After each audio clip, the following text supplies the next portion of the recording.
Assalamualaikum. Welcome to Mama Ramesh Samial. அஸ்ஸலாமு அலைக்கும் viewers, இன்னைக்கு நம்ம ருசியான சிக்கன் பிரியாணி குக்கர்லேயே குலையாமல் எப்படி செய்யலாங்கிறதா பார்க்க போகிறோம். சுடு தண்ணியே வைக்க தெரிலனாலும் பிரியாணி ஈஸியாக செய்யலாம். அந்தளவுக்கு கம்மியான குவான்டிட்டியில் பிகினர்ஸ் ஈஸியாக செய்யக்கூடிய அளவில் தான் சொல்லியிருக்கேன். வீடியோ ஸ்கிப் பண்ணாமல் ஃபுல்லாக பாருங்கள். வீடியோக்குள்ளே போக முன்னாடி நம்ம சேனலை ஃபஸ்ட் டைம் பார்க்குறீங்கன்னா நம்ம ராமநாதபுரம் சமையல் சேனலை சப்ஸ்கிரைப் பண்ணி கூடவே பெல் ஐக்கனை கிளிக் பண்ணிக்கோங்க. அப்போ தான் நாங்கள் போடக்கூடிய புது புது வீடியோஸ் உங்களுக்கு நோட்டிஃபிகேஷனில் வரும். வாங்க எப்படி செய்யலாம்னு பார்க்கலாம். ஸ்டவ் ஆன் பண்ணி குக்கர் வச்சாச்சு. ஃபஸ்ட்டு முந்திரி வறுத்து எடுத்துக்க போகிறேன். இது முழுக்க ஆப்ஷனல் தான். எங்களுக்கு இடையில முந்திரி சேர்த்து சாப்பிட்றது பிடிக்குங்கிறதுனால முந்திரி வறுக்க போகிறேன். அதுக்காக 2 டேபிள் ஸ்பூன் நெய் சேர்க்குறேன். இப்போ நெய் ஹீட் ஆகவும் இதில் கொஞ்சம் முந்திரி சேர்த்து வறுத்து எடுத்துக்கிறேன். இது பிரியாணியில் லாஸ்ட்டாக தான் சேர்க்கணும், அதனால் கோல்டன் ப்ரௌன் ஆகவும் எடுத்துடலாம். அடுத்ததாக வெங்காயம் தக்காளி எல்லாம் வதக்கிறதுக்கு தேவையான அளவு எண்ணெய் சேர்த்துக்கலாம். அப்ராக்ஸாக 50 ml எண்ணெய் சேர்த்துருக்கேன். பிகினர்ஸ் எப்போவுமே எந்த ரெசிபியாக இருந்தாலும் கம்மியான குவான்டிட்டிலே ஸ்டார்ட் பண்ணுங்கள். அதில் சேர்க்கக்கூடிய இன்க்ரீடியன்ஸான எண்ணெய், உப்பு, சக்கரை இந்த 3 ஐட்டத்தையும் எப்போவுமே கம்மியாகவே சேருங்க. பத்தலை அப்படின்னா பின்னாடியே சேர்த்துக்கிறலாம். ஜாஸ்தி ஆயிடுச்சுன்னா ஃபுட்டே ஸ்பாயில் ஆயிரும். எண்ணெய் ஹீட் ஆகவும் 2 துண்டு பட்டை உடச்சி வச்சுருக்கேன். 2 துண்டு பட்டை, 2 ஏலக்காய், 3 கிராம்பு சேர்த்துக்கலாம். அடுத்ததாக வெங்காயம் சேர்த்துக்கலாம். 180 கிராம் வெங்காயத்தை நீல வாக்கில் கட் பண்ணி வச்சுருக்கேன். அரிசி எவ்வளோ சேர்த்து செய்ய போகிறோமோ அதை விட பாதி குவான்டிட்டியில் வெங்காயம் இருக்கணும். 350 கிராம் அரிசியில் செய்ய போகிறனால 180 கிராம் பாதி அளவாக எடுத்திருக்கேன். இதை விட தக்காளியோட அளவு கொஞ்சம் கம்மியாக இருக்கணும். இந்த அளவுப்படி செஞ்சு பாருங்கள், கண்டிப்பாக பிரியாணி ரொம்ப டேஸ்ட்டாக வரும்.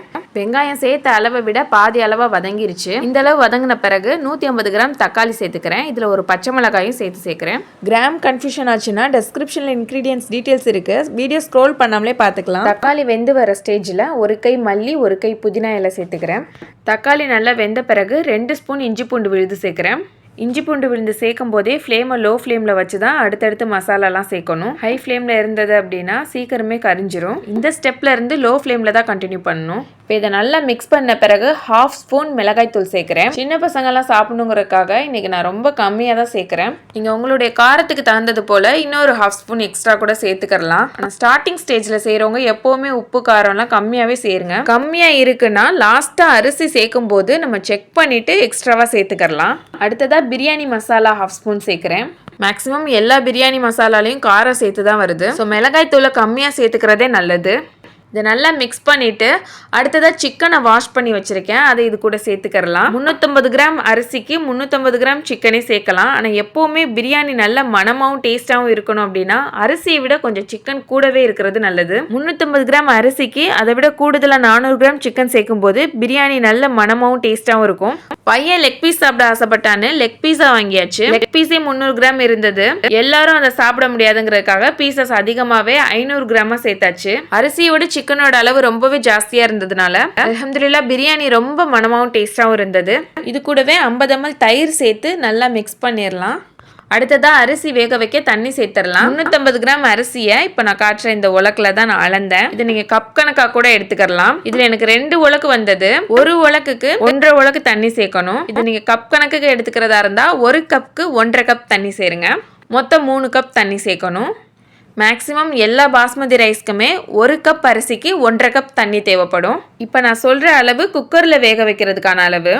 அடுத்ததாக 350 கிராம் பாஸ்மதி அரிசியை 3 தடவை வாஷ் பண்ணிவிட்டு 20 மினிட்ஸ் ஊற வச்சு தண்ணியே இல்லாமல் நல்லா வடித்து எடுத்து வச்சுருக்கேன்.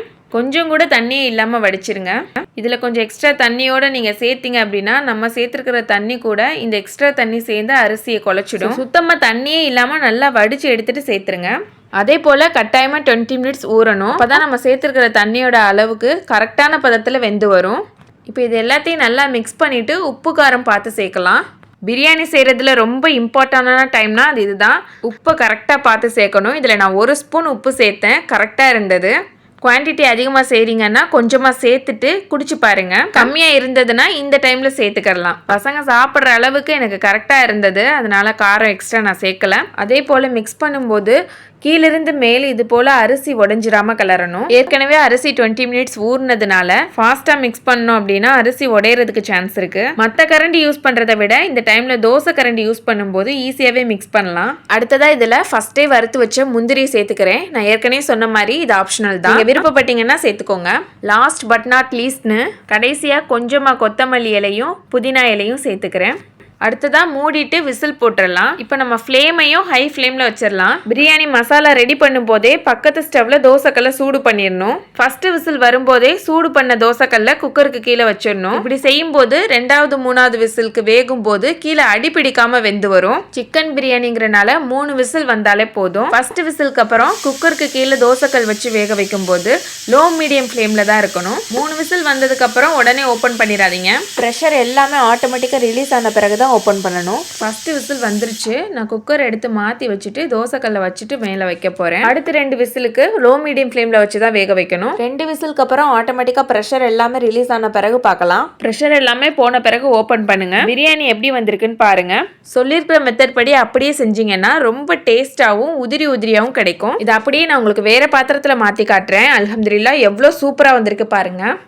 இன்ஷா அல்லாஹ் கண்டிப்பா நீங்களும் ட்ரை பண்ணிட்டு எப்படி இருந்ததுன்னு கமெண்ட் பண்ணுங்க. சிக்கன் ரொம்பவே சாஃப்டா வெந்திருந்தது. என் பிள்ளைங்க ரொம்ப விரும்பி சாப்பிட்டாங்க. இந்த ரெசிபி உங்களுக்கு பிடிச்சிருந்ததுன்னா லைக் பண்ணிட்டு யாருக்கெல்லாம் பிரியாணி ரொம்ப பிடிக்குமோ அவங்க எல்லாருக்கும் ஷேர் பண்ணுங்க. இது போல சூப்பரான ரெசிபிஸை தொடர்ந்து பார்க்க நம்ம ராமநாதபுரம் சமையலை சப்ஸ்கிரைப் பண்ணி கூடவே பெல் ஐக்கானை கிளிக் பண்ணிக்கோங்க. அப்பதான் நாங்க போடக்கூடிய புது புது வீடியோஸ் உங்களுக்கு நோட்டிபிகேஷன்ல வரும். இன்ஷா அல்லாஹ் நெக்ஸ்ட் வீடியோல பார்ப்போம். அஸ்ஸலாமு அலைக்கும்.